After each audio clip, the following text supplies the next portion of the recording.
Bueno, ahora seguimos con la microglia. Estas son un tipo de células muy interesantes. Las células de la microglia, a diferencia de las otras células neurogliales, no provienen de una estirpe neuronal. Es decir, estas provienen de otra familia de células, que son las células precursoras hematopoyéticas pluripotenciales. Estas células hematopoyéticas pluripotenciales son células, como su nombre lo dice, pluripotentes, es decir, pueden diferenciarse en gran cantidad de familias celulares, en otros grupos celulares. Bueno, estas se van a diferenciar en unidades formadoras de colonias esplénicas. Estas, a su vez, también se pueden diferenciar en algunos grupos, pero lo que nos interesa es que ellas se pueden diferenciar en unidades formadoras de colonias de granulocitos. Estos a su vez se pueden diferenciar en granulocitos y en monocitos.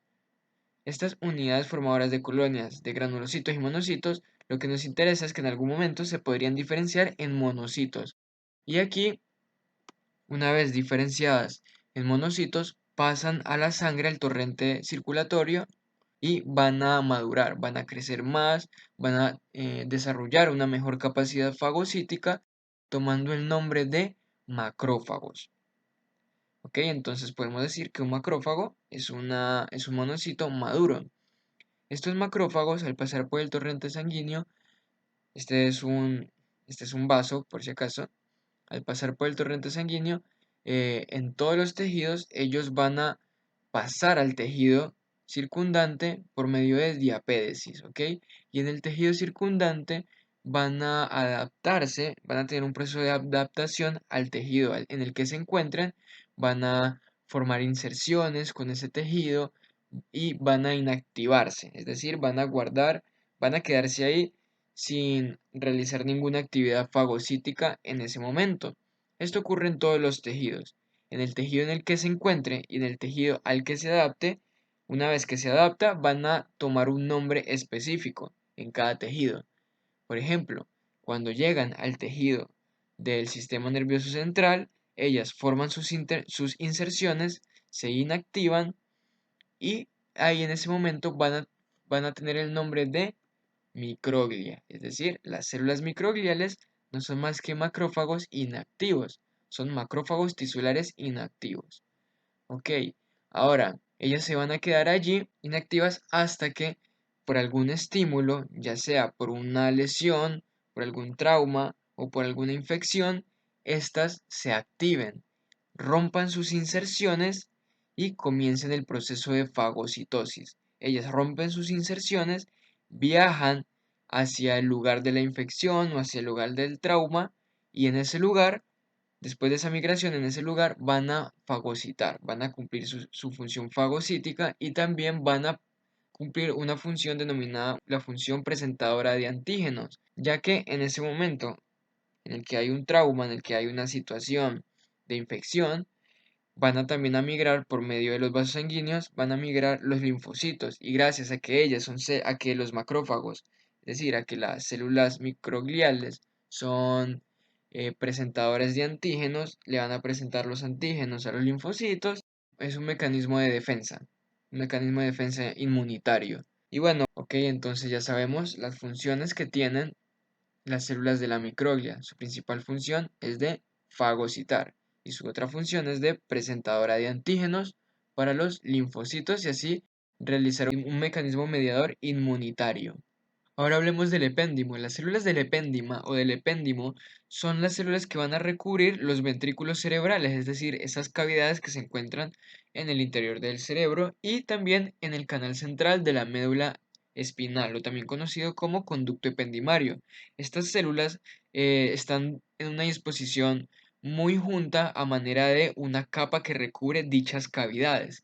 Además de eso, van a tener una morfología cúbica o también columnar, es decir, en forma de prisma, y además de eso van a presentar unos cilios y microvellosidades. Los cilios cumplen la función que cumplirían los cilios de otros tejidos, es decir, tienen una movilidad, pero aquí estos cilios, la movilidad va a brindar una facilidad al flujo del líquido cefalorraquídeo en el que se encuentra dentro de estas cavidades. Por otro lado, las microvellosidades lo que se encargan es de reabsorción. Absorben determinados metabolitos o sustancias con el fin de mantener el equilibrio de las concentraciones que componen el mismo líquido cefalorraquídeo que se encuentra aquí. Por otro lado, podemos observar algo aquí, y es algo que debo recordar, que las células del epéndimo se encuentran por arriba de la membrana glial limitante interna. ¿Recuerdan por quién estaba formada esta membrana glial limitante interna? Por los pies de los astrocitos. Como podemos ver aquí, estos son los astrocitos. Ahora hablemos de la clasificación de las células del epéndimo. Las células del epéndimo se pueden dividir en tres grupos. En primer lugar tenemos a los ependimocitos. Estas son las que tienen las características que les acabo de mencionar, es decir, son las que recubren las paredes de los ventrículos cerebrales y el conducto ependimario, que por si acaso es este de aquí. Aquí está la imagen en zoom. Estas son las células del epéndimo.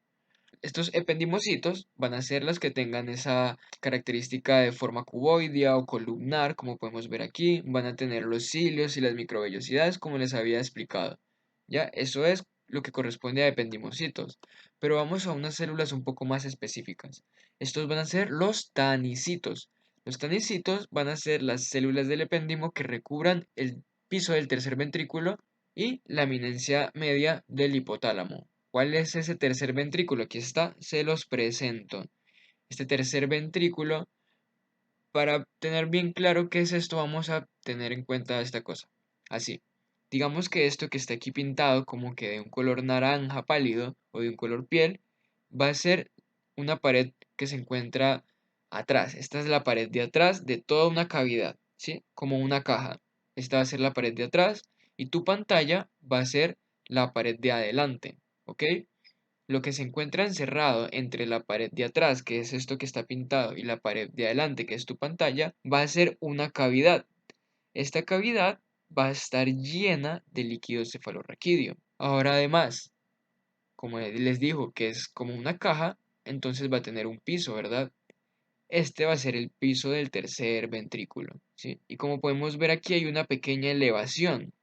Esta elevación es la eminencia media del hipotálamo. Está marcado aquí de color rojo. Lo importante es que los tanicitos que recubren esta eminencia media del hipotálamo, podríamos verla en esta imagen. Acá estaría la eminencia media del hipotálamo. Esos tanicitos van a tener prolongaciones citoplasmáticas que van a hacer contacto con estos pequeños vasos sanguíneos que tenemos aquí y estos pequeños vasos sanguíneos que tenemos acá. Entonces, al hacer contacto con ellos, van a tener una comunicación. Por si acaso, estos vasos sanguíneos, estas arterias y estas venas van a formar lo que se conoce como el sistema porta hipofisiario. ¿Qué es lo importante de esto? Lo importante es que entonces las prolongaciones citoplasmáticas que poseen los tanicitos van a hacer una comunicación con el sistema porto-hipofisiario y como esos tanicitos también están en contacto con el líquido cefalorraquídeo, entonces se piensa que los tanicitos van a ejercer o van a absorber algún determinado metabolito, alguna determinada sustancia del líquido cefalorraquídeo y la van a transportar al sistema porta-hipofisiario y de esa manera ejercer una función sobre una determinada actividad que esté vinculada con el sistema portohipofisiario, como la deliberación de alguna hormona por parte del lóbulo anterior de la hipófisis. Y por último tenemos a las células del epitelio coroideo. Aquí podemos ver en esta imagen, de hecho, de una forma partes de las cavidades que son los ventrículos cerebrales, ¿sí? A esto me refería. Y en ellos vamos a encontrar un tejido denominado plexo coroideo, ¿sí? Que es encargado o está involucrado en la producción y secreción del líquido cefalorraquídeo, ese líquido del que tanto estamos hablando. Ahora, la superficie de esos plexos coroideos va a estar recubierta por estas células, las células del epitelio coroideo. Al estar unidas las unas a las otras, su función es impedir que ese líquido cefalorraquídeo que se va a encontrar en estas cavidades se infiltre hacia otros tejidos del cerebro, es decir, que forman una parte impermeable entre el tejido y el líquido cefalorraquídeo. ¿Ok? Aquí los podemos ver bordeando toda la superficie del plexo coroideo. Ahora hablemos de las vainas de mielina. La vaina de mielina es una estructura muy rica en lípidos, casi el 80% de su composición es lipídica, y va a consistir en múltiples capas enrolladas de membrana lipídica que es formada por las células de Schwann en el sistema nervioso periférico y los oligodendrocitos en el sistema nervioso central. Esta vaina de mielina se encarga de recubrir el axón en toda su longitud, dejando unos espacios. Ya hablaremos más adelante a detalle de toda esta estructura. Lo importante es que se sepan ubicar. Ya entonces la vamos a encontrar en los axones de las neuronas. Además, ¿desde dónde va a iniciar? Esto va a iniciar después del cono axónico, es decir, no justamente en el final del cono axónico, sino que termina el cono axónico, encontramos una parte que ya habíamos hablado que se llama segmento inicial del axón, y justamente después del segmento inicial del axón inicia este recubrimiento de la vaina de mielina. Esta mielinización, es decir, esa producción de mielina a partir de las células de Schwann, inicia en los últimos periodos de la vida fetal y en el inicio de la vida postnatal. Ahora hablemos de las células de Schwann y de la formación de la vaina de mielina. En principio, el axón se va a encontrar justamente en un borde formado por la membrana de la célula de Schwann, como vemos en esta imagen. Pero poco a poco, el citoplasma de la célula de Schwann junto con su membrana van a comenzar a bordear la superficie externa del axón, hasta terminar en algo muy parecido a lo que vemos en esta ilustración. Pero esto también nos va a dejar entonces, cuando finalice, este enrollamiento hasta encontrarse la membrana de la célula de Schwann junto con la membrana de la célula de Schwann, como vemos en este punto. Esto nos va a dejar tres características que podemos observar, las cuales son tres superficies en las que se encuentra la membrana de la célula de Schwann. ¿Cuáles son esas tres superficies? Bueno, la primera la podemos ver aquí, que se llama membrana abaxonal o región abaxonal. ¿A qué denominamos de esta manera? Bueno, la membrana abaxonal va a ser la misma membrana de la célula de Schwann, solamente que nos referiremos precisamente a la parte de la membrana que se encuentra en relación con el medio celular, es decir, con esta parte, con todo lo que esté afuera, con el medio interno celular. Por otro lado, tenemos a la región adaxonal o membrana adaxonal, con D. ¿Cuál va a ser? Va a ser esa parte de la membrana que se encuentre en relación con la superficie externa de la membrana del axón, como vemos en esta parte. Y por último nos queda otra superficie, que será conocido con el nombre de mesaxón, como vemos aquí. Esta membrana, esta parte de la membrana que se llama mesaxón, va a ser la que se encuentre en relación con la misma membrana de la célula de Schwann. Bueno, entonces si te preguntan ¿a qué denominamos mesaxón? Es una pregunta muy clásica y tú la puedes responder como que el mesaxón es la estructura formada por una doble membrana de la célula de Schwann. Como podemos ver en esta imagen, aquí está una membrana y aquí está la misma membrana, pero juntas forman una doble membrana de la célula de Schwann. A eso denominamos mesaxón. Después, este mesaxón va a presentar unas proyecciones que empiezan a enrollarse a través de este espacio que tenemos aquí alrededor del axón, como podemos ver en esta imagen. Entonces empieza a proyectarse y a enrollarse formando capas concéntricas. Pero miren, todavía tenemos citoplasma. Y es que a medida que comienza ese enrollamiento, va a perder ese citoplasma que presenta, formando, como vemos aquí, una vaina de mielina mucho más compacta y sin citoplasma. Ojo, hay algo muy importante que deben tener en cuenta, y es que la vaina de mielina es eh, esa formación concéntrica de capas formadas por membrana citoplasmática de la célula de Schwann. Sin embargo, como vemos aquí sí hay citoplasma, y esto no es o no forma parte de la vaina de mielina. Esta parte de la célula de Schwann que presenta citoplasma y organelas y el núcleo de la misma célula de Schwann se llama vaina de Schwann. Entonces ya saben, una cosa es vaina de Schwann y otra cosa es la vaina de mielina que forma la célula de Schwann. ¿Ok?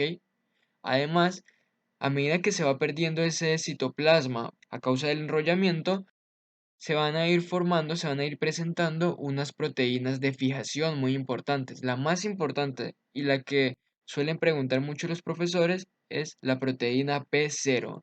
Esta proteína es la que juega un papel más importante sobre la fijación de la vaina de mielina, la fijación entre cada una de las capas concéntricas. Otra de las características que presenta esta célula de Schwann, además de que solamente la vamos a encontrar en los axones del sistema nervioso periférico, es su disposición.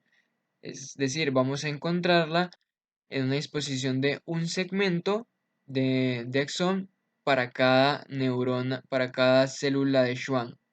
Es decir, en un segmento encontramos una célula de Schwann, en otro segmento otra célula de Schwann y en otro segmento otra célula de Schwann, y así sucesivamente. Estos segmentos van a presentar, en la mayoría de los libros dice que van a presentar una longitud de 0.1 milímetros. Sin embargo, en Waxman, otro libro de neuroanatomía, este dice en cambio que presentan una longitud de 1 milímetro. Entonces ahí puede variar dependiendo del docente y del libro que les mande a leer. El espesor de esta vaina de mielina va a cambiar también, va a variar, es decir, como podemos ver en esta imagen que es un corte histológico, la parte que se encuentra de color blanco representa el axón y lo que está de color azul representa la vaina de mielina. Podemos ver que hay unas de un grosor mayor y otras de un grosor mucho menor.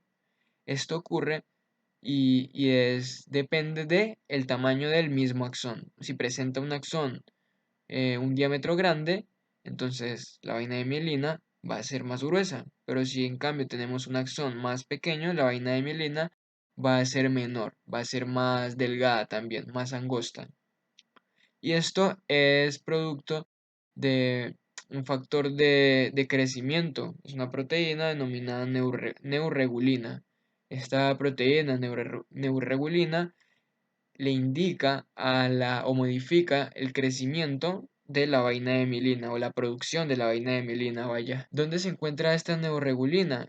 No la encontramos en la vaina de mielina en sí, sino que se encuentra en la superficie externa de la membrana citoplasmática del axón, es decir, en el axoplasma. Aquí encontramos esa neuregulina y es desde aquí donde va a ejercer su influencia sobre la vaina de mielina para ejercer una mayor producción de esta misma. Bueno, ya habíamos hablado de la estructura que forma las células de Schwann con su vaina de mielina alrededor del citoplasma del axón, que forma una vaina de mielina que se enrolla alrededor en forma de proyecciones concéntricas, como vemos aquí, ¿verdad? Ahora bien, no siempre los axones van a estar mielinizados. Vamos a encontrar neuronas no mielinizadas o amielínicas, como puede ser en el sistema nervioso autónomo, pero también en algunas neuronas o en algunos axones del sistema nervioso periférico.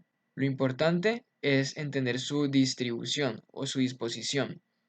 Antes habíamos dicho hace un rato que en las células, en los axones mielinizados, la célula de Schwann se encuentra en una disposición de un segmento para cada célula de Schwann, es decir, en una parte encontrábamos célula de Schwann y luego en otra parte del mismo axón encontramos otra célula de Schwann y así a lo largo de todo el axón, ¿ya?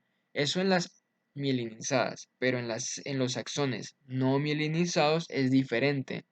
En los axones no mielinizados, las células de Schwann se encuentran en una disposición longitudinal paralela al eje del axón, como que si lo estuvieran siguiendo en toda su trayectoria. Es decir, en las neuronas, en los axones no mielinizados, aún en ellos vamos a encontrar células de Schwann que lo están tratando de recubrir. Ojo, solamente lo tratan de recubrir, más no de mielinizar como aquí. Aquí forman vainas de mielina, acá no forman vainas de mielina, acá solamente su citoplasma trata de cubrirlo un poco.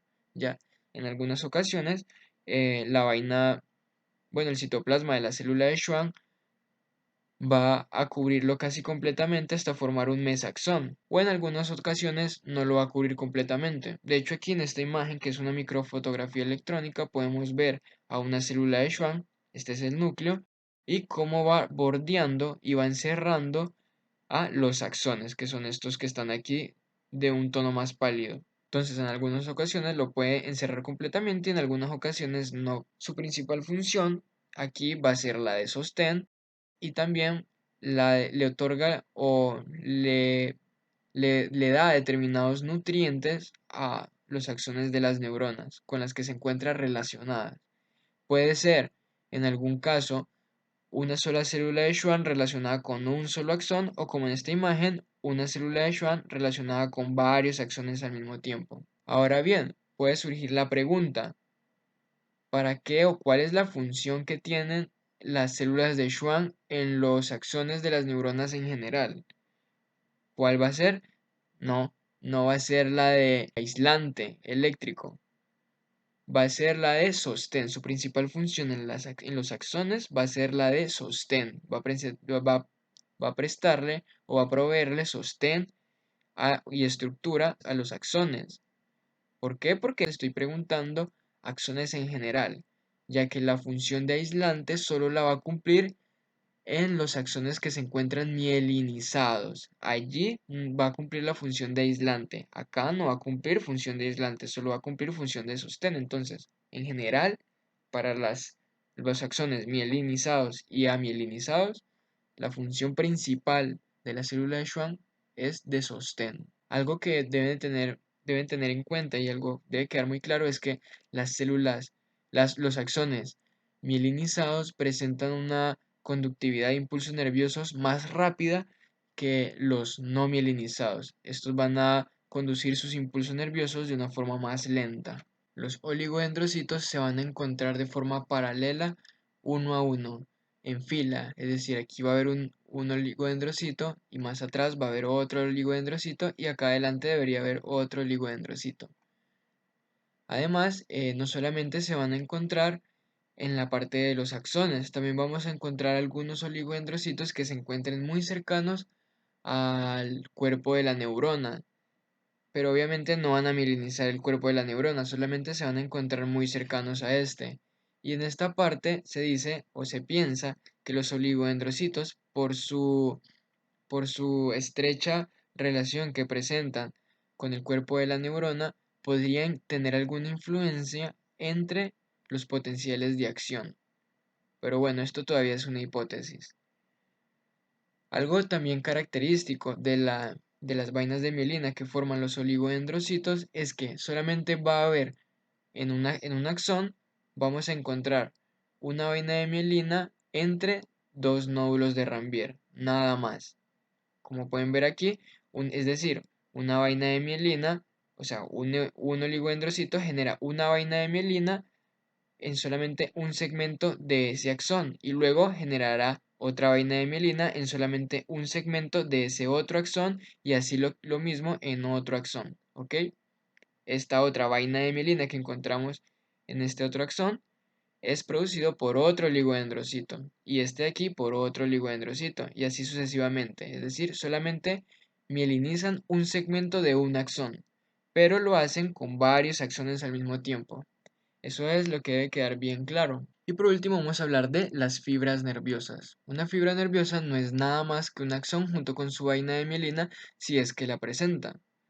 Las fibras nerviosas de mayor diámetro van a presentar una conducción de impulsos nerviosos mucho más rápida, que a diferencia de las fibras nerviosas que sean mucho más delgadas. Y ojo, aquí es muy importante para entender el diámetro de la fibra nerviosa, la relación que tiene el axón y la vaina de mielina. Y es que un axón más grande o más grueso va a tener una vaina de mielina mucho más gruesa y por lo tanto le va a dar a la fibra nerviosa un diámetro mayor. Entonces, los axones que no presenten una mielinización, una vaina de mielina, van a ser mucho más delgados y por lo tanto su fibra nerviosa va a ser más delgada y por tanto van a presentar una conducción de impulsos mucho más lenta. Por ahora eso es todo lo que deben de saber de las fibras nerviosas. Y bueno amigos, eso es todo por ahora. Espero que les haya servido mucho este video. Espero que lo hayan disfrutado como yo lo disfruté al hacerlo. Ya saben, les dejo aquí mis redes sociales para que me sigan y me hagan preguntas si tienen alguna inquietud, alguna duda sobre el tema, de algo que no haya quedado claro. Igual también si tienen alguna duda lo pueden dejar en los comentarios que yo lo voy a estar leyendo y voy a estar contestando todo. Ya saben, mi nombre es Alejandro Benavides. Espero que se suscriban y le den like, eso me ayuda mucho a crecer y nos vemos en otro próximo video.